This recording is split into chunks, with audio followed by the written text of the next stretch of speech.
Brought to you by Penguin Random House Canada. The City and Its Uncertain Walls. A Novel. By Haruki Murakami. Translated from the Japanese by Philip Gabriel. Read for you by Brian Nishii.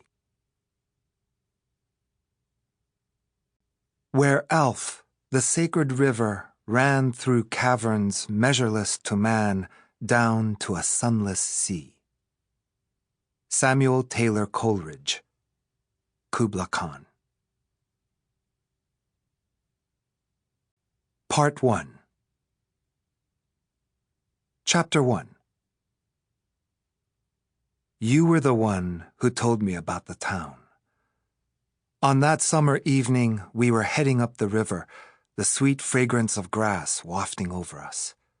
We passed over several little weirs that held back the flowing sand, stopping from time to time to gaze at the delicate silvery fish wriggling in the pools.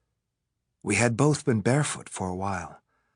The cold water washed over our ankles, while the fine sand at the bottom of the river enveloped our feet like the soft clouds in a dream. I was 17, and you were a year younger. You'd stuck your flat red sandals in your yellow plastic shoulder bag and were walking from one sandbank to the next, just ahead of me. Blades of grass were pasted to your wet calves, wonderful green punctuation marks. I was carrying my worn-out white sneakers, one in each hand. Perhaps tired of walking, you plunked yourself down on the summer grass, wordlessly gazing up at the sky. With a screech, a pair of small birds flashed across the sky. In the silence that followed, a hint of bluish twilight began to entwine itself around us. As I sat down beside you, I had an odd feeling, as if thousands of invisible threads were finely tying your body to my heart. The minute movement of your eyelids and the slight flutter of your lips were enough to stir my heart. At that time, neither you nor I had names. The radiant feelings of a 17-year-old and a 16-year-old on the grass of a riverbank in the summer twilight were the only things that mattered. Stars would soon be twinkling above us, and they had no names either. The two of us sat there, side by side, on the riverbank of a nameless world. There's a high wall surrounding the whole town, you began, drawing out the words from the deep silence like a diver scouring the seabed for pearls. It's not that big a town, but it's not small enough to absorb in a single glance either. This was the second time you'd talked about the town, and now the town had a high wall around it. As you spoke, the town revealed a single lovely river and 3 stone bridges, the East Bridge, Old Bridge, and West Bridge, a library and a watchtower, an abandoned foundry and communal housing. In the faint light, as twilight drew near, we sat shoulder to shoulder gazing at that town. At times, we were on a far-off hill, our eyes narrowed. At other times, the town was so close that we could reach out and touch it with our eyes wide open. The real me lives there, in that town surrounded by a wall, you said. So the you that is sitting here next to me isn't the real you? I had to ask. That's right. The me here with you now isn't the real me. It's only a stand-in, like a wandering shadow. I thought it over. A wandering shadow? But I kept my opinions to myself. Okay, so in that town, what is the real you doing? Working in a library, you replied in a quiet voice. I work from around 5 in the evening until around 10 at night. Around? All time there is approximate. There's a tall clock tower in the square, but the clock doesn't have any hands. I pictured a clock tower without hands. So, can anyone come into that library? No, not everyone can enter. You need special qualifications to do that, but you can. since you have those. What do you mean by special qualifications? You smiled gently, but didn't answer the question. So, as long as I go there, I can meet the real you? As long as you can find that town, and as long as... You fell silent, your cheeks reddening a bit. But I could understand the words that you didn't say. As long as you really are seeking the real me. These were the words you didn't venture to say. I gently wrapped an arm around you. You had on a light green sleeveless dress. Your cheek rested against my shoulder. But on that twilit summer evening, the you I held wasn't the real you.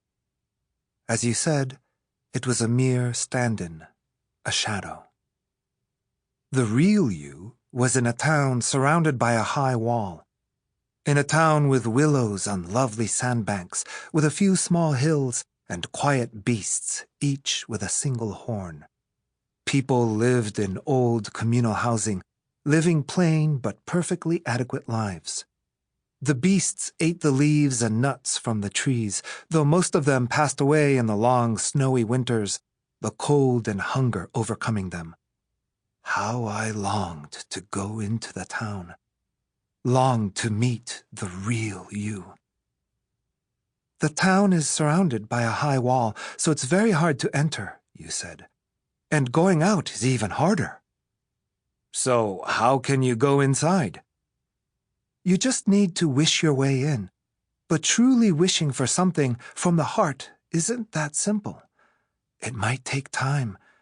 In the meanwhile, you might have to give up all sorts of things. Things that you treasure. But don't give up, no matter how long it takes. The town isn't going anywhere. I imagined meeting the real you in that town. I pictured it all. The beautiful expanse of apple trees outside the town, the 3 stone bridges spanning the river, the cries of the invisible night birds, the small old library where the real you worked. There's always a place ready for you there, you said. A place for me? Yes, there's only one position open in the town, and you are to fill it. What position could that be? You'll become a dream reader, you say in a low voice, as if revealing a crucial secret. I couldn't help but laugh.